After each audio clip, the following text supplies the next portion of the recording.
এই যে যেসব লোক আপনারা বসে আছেন, যারা দাঁড়িয়ে আছে, যারা দোকানপাটে বসে আছে, 1999 জন লোকের স্বভাব খারাপ, স্বভাব নোংরা, স্বভাব অভ্যাস খাসলত খারাপ। ও দোকানে বসে আড্ডা পিটা ল্যাংটা মেয়ে নাচে, ল্যাংটা মেয়ে নাচে আর তাকিয়ে থাকে আর ঘন্টার ঘন্টা বসে থাকে, চক্ষু ঠান্ডা করে, কলিজা ঠান্ডা করে, জানটা সব করে।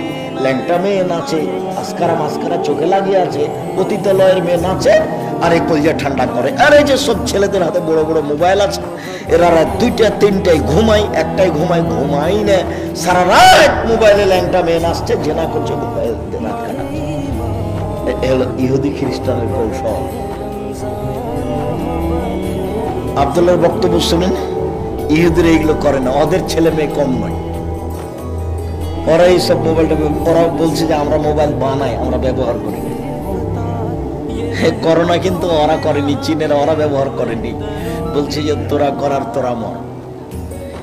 এহসান ইলাহি জহিরের ছেলে যা আছে কয়েকদিন থেকে, আজকে রাজশাহী গেছে, ইবতিসাম ইলাহি জহির, দেখছি তার কথার সাথে আমার কথা হুবহু মিলেছে। আমি করোনার 5 পয়সা দাম দিনি, হট বেটা করোনা দিয়ে ভাগ্য বাড়াতে রাজি নেই আমি, মাস্ক পরে ভাগ্য বাড়াবো না, যা হবে হবে। আজকে আল্লাহ রাসূলের হাদিস উল্টে দিতে পারি না। ও বলছে যে জাররা বরাবর নাই না উসকো কিমত নাই দিয়া করোনা, বলছে করোনাকে আমি একবারে বিন্দু পরিমাণ দাম দিনি। যারা করোনা তুলেছে ওরা ব্যবসা করেছে, যারা প্রচার করেছে তারা কি করেছে, ব্যবসা করেছে। ওরা কিন্তু করোনা ইয়ে করেনি,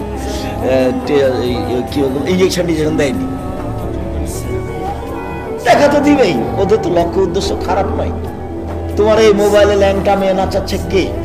ইহুদির পরিকল্পনা, টাকা খ্রিস্টানের, আর আমি মাঠ করি। আমার যুবক ছেলেটা পড়াশোনায় ভালো ছিল, আমার ছেলেটা মোবাইলে ল্যাংটা মেয়ে দেখতে দেখতে ওর ব্রেনই কমে গেছে, যেহেন্ডা মুমতাজে রেখে গেছে, ও কি পড়বে? আর ওটা তো মানুষের মন, মানুষের মন মানুষের পাপের আদেশ করে। মহিলাও ল্যাংটা মেয়ে দেখতে অভ্যাসী, পুরুষও দেখতে অভ্যাসী। রাত কাটছে, ওই ঘরে ল্যাংটা মেয়ে নাচছে, এই ঘরে নাচছে, ওই ঘরে ছেলে আছে, এই ঘরে মেয়ে আছে, ওই ঘরে বাপ আছে, এই ঘরে বউ আছে, সব একরকম চলছে। এগুলো হচ্ছে গরু ছাগল পশু প্রাণী। বুঝে না ওরা, অন্তর আছে বুঝে না, দেখেও দেখে না ওরা, চক্ষু আছে দেখে না, শোনেও শোনে না ওরা, কান আছে শোনে না। উলাইকা কালানাম, তারা পশু প্রাণীর মতো, তারা গরু ছাগলের মতো, তারা কুকুর সিরগের মতো, বালু মাজাল বরং তার চেয়ে খারাপ। বিশাল টিভি চলছে, জামাই আছে, বেটি আছে, বেটা আছে, বউ আছে, শ্বশুর আছে, শাশুড়ি আছে। আপনি এখন বলুন যে এরা মানুষ? যে বসে আছে সেও বলবে না, সেও বলবে আপনার এই যে আমরা যে কখন কখন কুকুর সিরিয়াল হয়ে গেছি ভাই, বুঝতে পারিনি।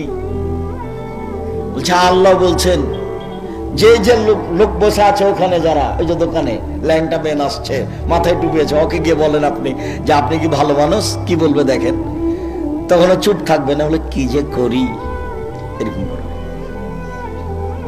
এটা হলো স্বভাব খারাপ, স্বভাব, অভ্যাস, নোংরামি। স্বভাব খুব ভয়াবহ জিনিস, গীবাত যেমন ভয়াবহ জিনিস, স্বভাব। 1 মিনিট, আমি যখন মিশরে ত্রাণ বিতরণ করছিলাম, তো অনেকগুলি ফিলিস্তিনি গাঁজার উচ্চ শিক্ষিতা মহিলা পুরুষ, কেউ গেঞ্জি গায়ে দিয়ে আছে, কেউ বোরখা পরে আছে, মহিলা পুরুষ অনেক এসছে। তো আমি দিচ্ছি, ত্রাণ দিচ্ছি, সবাই বাম হাতে নিচ্ছে, সবাই বাম হাতে নিচ্ছে।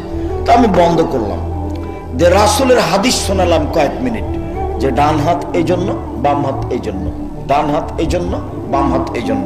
তো যখন আমি বললাম, পড়লাম হাদিসগুলি, তখন আমার মনে হলো যে ওরা আমার চেয়ে বেশি বুঝেছে।